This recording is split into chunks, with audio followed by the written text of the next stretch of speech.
उपमुख्यमंत्री एकनाथ शिंदे महायुतीमध्ये पुन्हा नाराज असल्याच्या चर्चांना उधाण आलंय। कारण राज्य मंत्रिमंडळाच्या बैठकीला एकनाथ शिंदे प्रत्यक्ष मंत्रालयात उपस्थित न राहिल्यानं या नाराजीच्या चर्चांनी जोर धरला।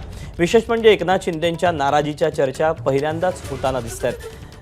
याआधीही सरकार स्थापन होण्याआधी एकनाथ शिंदे नाराज असल्याची चर्चा होती। रायगड आणि नाशिकचं पालकमंत्रीपद उपमुख्यमंत्री अजित पवार यांच्या राष्ट्रवादी काँग्रेसकडे गेल्यानं उपमुख्यमंत्री एकनाथ शिंदे नाराज असल्याचा दावा करण्यात येतोय। भाजप आणि शिवसेना मंत्र्यांनी मात्र शिंदे नाराजीच्या चर्चा म्हणजे अफवा असल्याचं स्पष्ट केलं।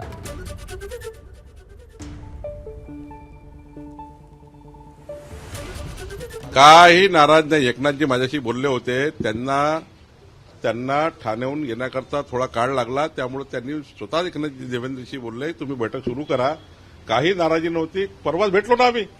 बिलकुल माननीय शिंदे साहेब नाराज नाहीत। त्यांची आणि माननीय मुख्यमंत्री महोदयांची चर्चा झालेली काय पूर्वनियोजित दौऱ्यामुळे माननीय शिंदे साहेब फिजिकली प्रात्यक्षिक उपस्थित राहू शकले नाहीत, परंतु अशा पद्धतीची आणि अशा छोट्या गोष्टींवरनं नाराज होणारा तो नेता नाही। एकनाथ शिंदे हे नाराज असल्याच्या चर्चेवरून ठाकरे पक्षाचे नेते संजय राऊतांनी त्यांना बिनखात्याचा मंत्री केलं तरी ते मंत्रिपद सोडणार नाहीत असा खोचक टोला लगावला।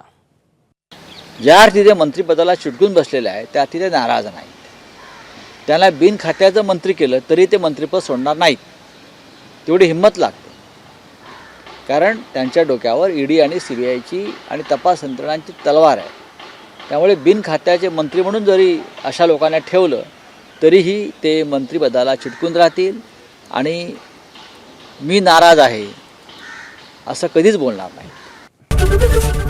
एबीपी माझा, उघडा डोळे बघा नीट।